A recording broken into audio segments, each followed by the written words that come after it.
Fellow Houstonians, I speak as a member of the Houston chapter of the Democratic Socialists of America and as a historian today for the immediate removal and replacement of the spirit of the Confederacy.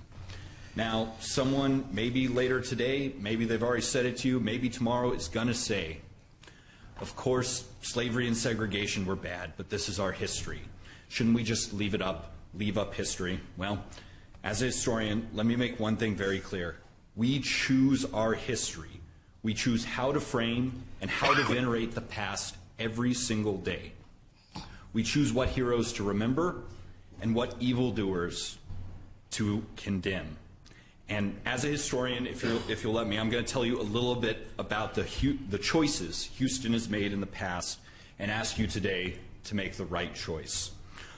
On January 19th, 1908, after 9 years of fundraising, the United Daughters of the Confederacy unveiled the statue that now sits in Sam Houston Park. There were speeches, there were celebrations, and while these wealthy Houston women, many of them daughters of slave owners, raised money for their statue, the state of Texas was instituting a poll tax, signaling the final death of Reconstruction and that the democracy that we briefly had in our state would not return for a generation. The master of ceremonies at that statue's dedication, a man named Judge Norman G. Kittrell, had recently published a novel about how slavery was just fine, that slaves weren't oppressed, and that emancipation and the freedom of black people threatened the safety of white women. That's the values of that statue. And in 2 months after that statue's dedication, just within 50 miles of where we are today, 4 black men were lynched. This statue was made to remake our history. It was made to create a false narrative of slavery and Reconstruction. You know, people like to joke about kids these days, win or lose, always get a participation trophy.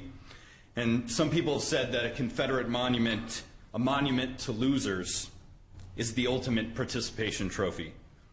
And while you may find that funny, I think it misses the point.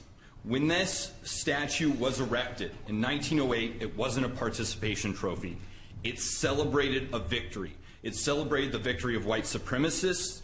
It celebrated the defeat of Reconstruction and black civil rights. It was a celebration of lynching and Jim Crow and segregation. It was a celebration of a newly created apartheid government here in Houston that would last another half century. And when that apartheid was finally destroyed here, what did the Daughters of the Confederacy in the city of Houston do? In 1965, a year after civil rights, they chose to move that statue to a more prominent place in Sam Houston Park. And we thank you, sir. Your have chosen to keep expired. it there every Thank day. you. Thank you very much. If I could... One second. Councilmember Green. If you could, finish your statement, please. Yeah, I just wanted to add my concluding statement. Right now, we're on land that was once a slave labor camp. We can choose a better history. Tear that statue down and replace it with one that doesn't celebrate this past, one that celebrates and honors the 100,000 enslaved people brought to this state, marching in a coffle chain linked to neck to neck, celebrates those who kept their families and culture alive in the face of daily violence that we could scarcely imagine. Celebrate the enslaved Texans who killed their overseers and masters knowing it would be their last desperate act. Celebrate Virginia Boyd. She was sold right here in Houston down the street like property and then sent to an East Texas labor camp. We can't know for sure as historians, but she almost certainly died here in our state, separated from her family and in chains. Celebrate the 200,000 black soldiers who enlisted in the Union Army and fought for our freedom. Celebrate the 2,000 free Texas men who defied their state government and fought for our country over slavery. Celebrate the 47 black Texans who made it out of hostile territory to fight for the same. Celebrate those who rejoiced when General Order No. 3 was read in Galveston. Celebrate the brief moment of democracy we had after the Civil War before it was stamped out by white supremacy.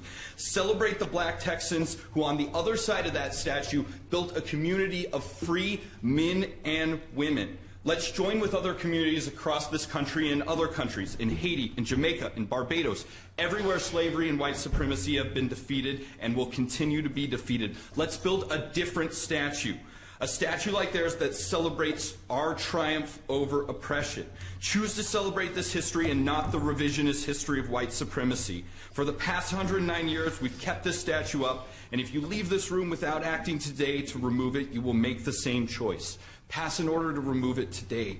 Send the wrecking ball and the crane across the street tonight. Begin work tomorrow on a statue, a monument that celebrates our proud history of resistance to oppression, of emancipation, and of freedom. Inaction today is a choice for a history, a choice for a white supremacist history, a revisionist history, an evil myth that we see is constantly poisoning our city. Melt it down, smash it, throw it in the bayou. Thank you. Replace it now. Thank you. Thank you so very much. But thank you so very much. But what I will say to you is that some of us are living statues, walking and breathing, living on the foundation of those who have made those sacrifices. I appreciate everything that you said. Yes, sir. But because of them, what people can now see is a living examples, walking monuments that are living, whether they're in 3rd Ward or Freemanstown or in 5th Ward, the Nickel, or in Acres Home, the Fofo, all across the city. We are living examples. And right here in the city of Houston, with everything that you've said, okay, there is diversity around this table. And we are the walking and living examples. I do think it is appropriate for us to do an inventory of our assets and to make a careful and a very methodical decision on what's the proper context for any of these past monuments that were put in place in 1905, 1908, okay? But I don't want to lose sight that when you look around this horseshoe, okay, when you look in just in this chair alone, we are the living, walking, breathing examples of what people have been able to overcome, okay? Not necessarily just looking back, but what we have been able to overcome and where we are going. But I do thank you for your comments. Thank you. Councilmember Christie. Thank you, Mr. Green, for letting him finish. I was enjoying the history lesson. And then, Mayor, I appreciate you said half of what I was going to say, that, you know, we didn't build these statues. And so I'll end up with the question, the same question. If we just quietly that disappeared one night, would you be satisfied? No, I think we should, explode it, melt it down in public with the city watching and celebrating. Yeah, there'll be floodlights, don't worry. But if we took that down, present mayor and city council, very diverse in a diverse city, would you be happy? We don't have money to build more statues in celebration. We're trying to get 1,000 more police officers, and we just don't have the money to build more. But would you be satisfied? Yeah, I'll be satisfied when it and everything that it stands for is torn down. And if the city doesn't have the money, the people, as was said before, of the city of Houston will raise the money to put up a statue celebrating abolition, emancipation, and the sacrifice of people who destroyed the Confederacy. Thank you for your history lesson. Yeah, thanks. And if you ever want to hear more about Virginia Boyd, please look her up. She's an incredible woman.